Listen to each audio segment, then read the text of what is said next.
बेटा मैंने कितने बच्चे देखे हैं जो शुरुआत में सीरियस नहीं होते, लास्ट के फंड्स में कमबैक करते हैं, टॉप 100 में रैंक निकालते हैं, टॉप 500 के अंदर रैंक निकालते हैं। तो उनको एकदम कस के एकदम किसना पड़ेगा। शाम हुई, खाना पीना खाया, फ्रेश हुए, वापस आए, कॉपी पेन उठाया, लग गए वापस। फिर रात में आओ वापस बैठो। तुमको बेटा सच बताऊं, दिल से बताऊं, इसके बाद तुम्हें जरूरत नहीं पड़ेगी। अगर सच में तुम्हारा सपना है, रियल में बेटा, मजाक में नहीं। एक तो होता है मजाक में बोल देना कि मुझे तैयारी करनी है, एक होता है मजाक में बोल देना मैं डॉक्टर बनूंगा।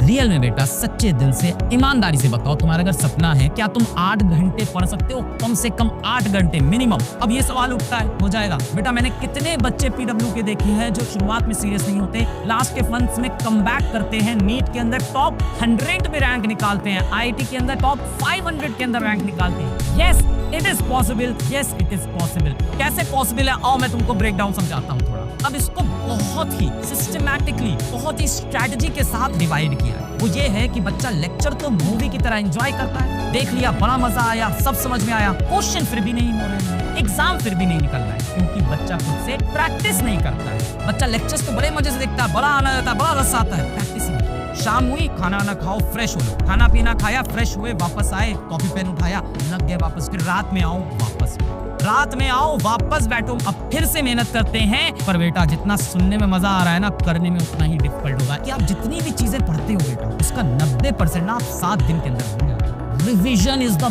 Biggest problem of candidates. आप अपने दोस्तों से पकड़ना, आप उन बच्चों को पकड़ना जो आईआईटी या नीट का एग्जाम इस साल दिए हैं, और आप उनसे एक चीज पूछना कि भैया दीदी क्या आपका पूरा सिलेबस कंप्लीट था? कहेंगे हाँ मेरा पूरा सिलेबस कंप्लीट था। तो आपका क्या आईआईटी निकल गया? नहीं। क्यों? क्योंकि मैं रिवाइज नहीं कर पाया, याद नहीं आ रहा था। एग्जामिनेशन हॉल में पढ़ा तो सब था, क्लास के अंदर जब सर ने पढ़ाया था समझ में भी आया था, एक चैप्टर के 200 क्वेश्चन सॉल्व किए थे, एग्जाम नहीं आया। क्या प्रॉब्लम?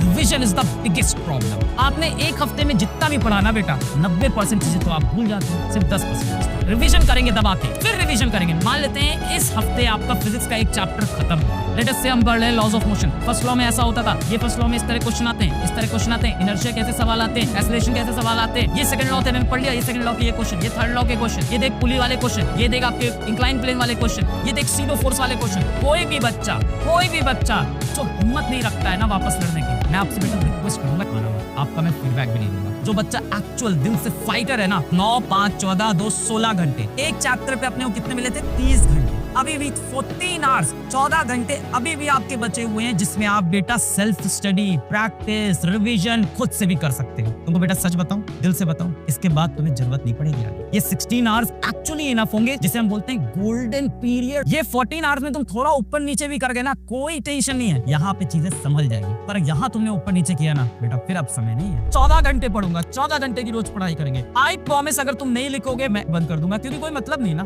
कोई मतलब नहीं। मैं किस लिए सब कर रहा हूँ? तुमको एकदम कस के एकदम घिसना पड़ेगा। तुम डिसाइड कर लो कि तुम्हें अभी भी डॉक्टर बनने का सपना पालना है या ऐसे छोड़ना है। ऐसा तो है नहीं कि तुम्हें कुछ भी नहीं आता है, तुम्हें काफी चीजें आती है। जिसकी प्रिपरेशन खराब है, जिसकी प्रिपरेशन ठीक है, जिसकी प्रिपरेशन अच्छी है, सभी के स्कोर यहाँ से बढ़ेंगे। जो भी आप पहले परफॉर्म कर रहे थे, वहां से आपका स्कोर 50-100 बढ़ जाएगा, है ना। मतलब सपोजिटली अगर आप 350 पे हो तो आप 450, 500, 550 पे पहुंच सकते हैं। 50 इसलिए बोला कि ऑलरेडी किसी के 550 आ रहे हैं, तो भाई 600 हो जाएंगे, 600 आ रहे हैं, 650। जिसकी तैयारी बहुत खराब चल रही है उसमें ज्यादा इंप्रूवमेंट आएगा, ये डेफिनेट सी बात होती है, क्योंकि बाद के नंबर टफ होते हैं। तो अगर किसी के अभी भी 300 नंबर आ रहे हैं, तो डेफिनेटली आपका बहुत बढ़ने वाला है। सर हमें तो पता ही नहीं कितने नंबर आ रहे हैं। क्या तैयारी कर रहे हो, मजाक कर रहे हो क्या तुम लोग? मैंने टेम्पो के पीछे लिखा हुआ ये देखा था एक बार, देर आप है हमने, लेट आपने की है हमने नहीं। खुद पे भरोसा रखना है, सिलेक्शन को पाना है। तो ये होना चाहिए आपके अंदर स्पिरिट। बस ये है कि डिसिप्लिन नहीं आता, शेड्यूल नहीं बनता, डीपीपी नहीं मिलती। इसके बाद भी किसी के पास आर्थिक तंगी है, कोई परेशानी है। अभी आज सुबह ही मैंने एक उज़मा जहरा का वीडियो देखा, कश्मीर के एक बच्चे का, वो वीडियो कहीं से मुझे देखा, तो मैं देख रहा था कि वो बता रही थी नीट में सेलेक्ट हो गई। काफी इंस्पायरिंग स्टोरी मुझे लगी। तो आज सुबह ही मैंने देखा, मेरी 1-1.5 मिनट उससे बात भी हुई है, और उससे बात करके मेरे अंदर काफी एनर्जी आ गई है, काफी पॉजिटिविटी आ गई, और मुझे समझ में आ गया कि बच्चों के लिए बहुत जल्दी मैं लेके आने वाला हूँ बहुत सारा कंटेंट, और सारा कंटेंट फ्री में। तो कॉम्पिटिटर्स तैयार हो जाओ। पीडब्ल्यू नाम सुनकर पाव वाला समझा था क्या? ये फिजिक्स वाला।